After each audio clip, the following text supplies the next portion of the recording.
भिवानी में बुधवार को शादी समारोह में शिरकत करने के लिए मुख्यमंत्री नायब भिवानी पहुंचे।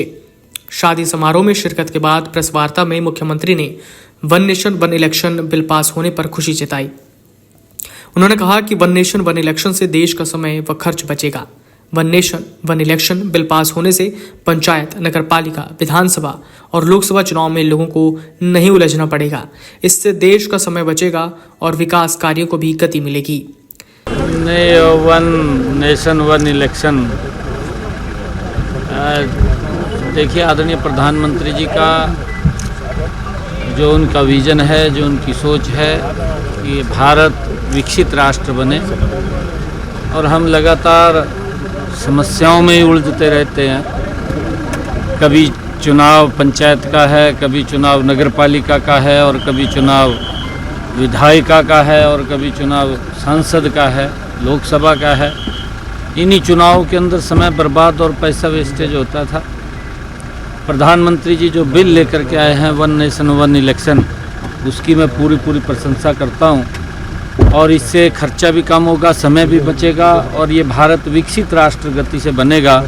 ये आदरणीय नरेंद्र मोदी जी की सोच है, और उसको सोच की हम पूरी सराहना करते हैं। कल क्योंकि ये बिल लोकसभा के अंदर जब ये इंट्रोडक्शन के लिए रखा गया, तो उसके ऊपर चर्चा होने के बाद वो पास भी हुआ है। मैं बहुत बधाई देता हूँ। किसान के रेल रोको आंदोलन पर मुख्यमंत्री ने कहा कि पंजाब सरकार को किसानों से बात कर उनकी समस्या का हल निकालना चाहिए। कांग्रेस शासित राज्य हिमाचल, कर्नाटक और तेलंगाना की सरकारों को न्यूनतम समर्थन मूल्य किसानों को देना चाहिए। हरियाणा सरकार किसानों के हित में कार्य कर रही है। एमएसपी और भावांतर भरपाई जैसी योजनाओं का किसानों को लाभ मिल रहा है। हरियाणा में सभी फसलें एमएसपी पर खरीदी जा रही है। कांग्रेस के पल्ला कुछ नहीं है, सदमे में है। ये उन्होंने इस प्रकार की वो बातें करते हैं क्योंकि जब उन्होंने अपने आप किया नहीं, अपने आप तो वो लगे रहे लोगों को परेशानी में खड़ा करने में और असुविधाएं लोगों के आगे समस्याएं पैदा करने में। जब समस्याएं पैदा की हैं तो अब कहाँ जहाँ वो चक्कर काट रहे हैं उसका कोई लाभ तो बढ़ने वाला नहीं है, परंतु किस लिए काट रहे हैं उनको पूछना चाहिए, उनको बताना भी चाहिए विषय क्या है। वो अपने गिरेबान में जा करके देखें कि जब हम सरकार हमारी लंबे समय तक रही है, देश के अंदर भी रही है, प्रदेश के अंदर भी रही है, तब तो वो किसी वर्ग के लिए कुछ नहीं कर पाए। ना उन्होंने किसानों के लिए किया, ना उन्होंने महिलाओं को सुरक्षित किया, ना उन्होंने युवाओं के लिए किया, ना उन्होंने गरीब के लिए किया। उन्होंने किसी के लिए जिस गति से काम करना चाहिए था नहीं किया।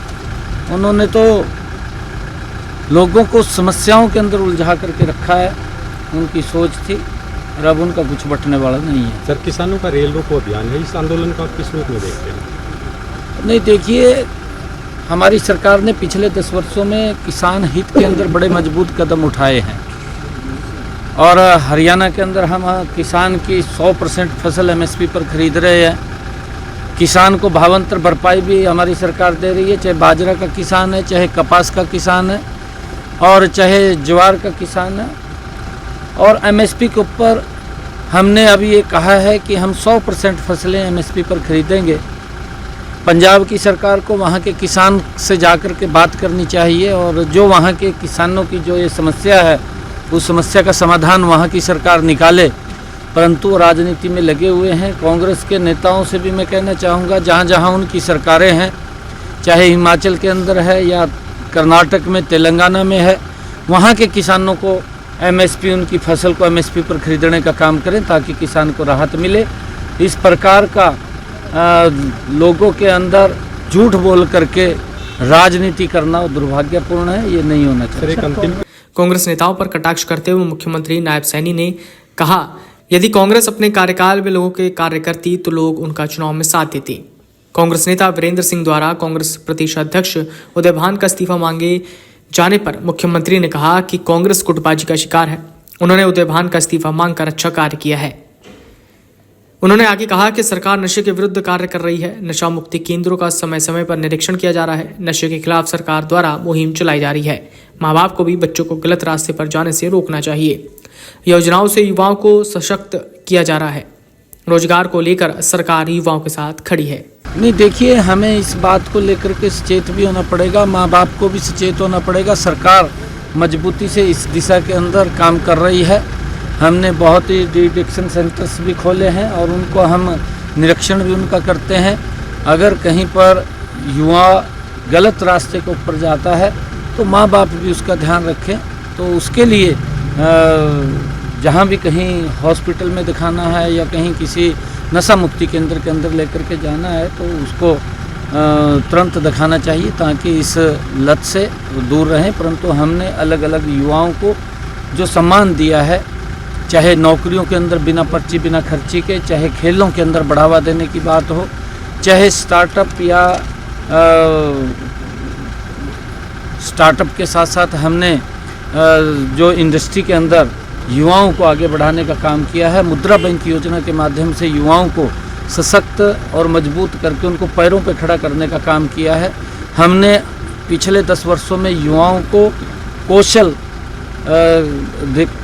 उनको करा करके उनको रोजगार देने का काम भी हमारी सरकार ने किया है। अलग अलग क्षेत्रों के अंदर लगातार युवाओं को जो विश्वास बढ़ा है, उस विश्वास को लगातार सरकार मजबूती से युवाओं के साथ खड़ी दिखाई दी है। युवाओं के अंदर भी एक बड़ा उत्साह और जोश इस सरकार के प्रति है, क्योंकि जब देखते हैं कि बिना पर्ची बिना खर्ची के युवाओं को रोजगार मिल रहा है, तो अगर कोई युवा रास्ता भटकता है तो उसका ध्यान माँ बाप भी रखे और हम भी उसके लिए अलग से व्यवस्था करके इसको मजबूती से उसको रोकने का काम कर रहे हैं ताकि नशा ना फैले। और नशे के खिलाफ मुहिम भी हम चली हुई है। वीडियो डेस्क अमरउजाला.com। अगर आप ये वीडियो YouTube पर देख रहे हैं तो हमारे चैनल को सब्सक्राइब करें और बेल आइकन को दबाना ना भूलें। अगर आप Facebook पर ये वीडियो देख रहे हैं तो हमारे पेज को लाइक करें।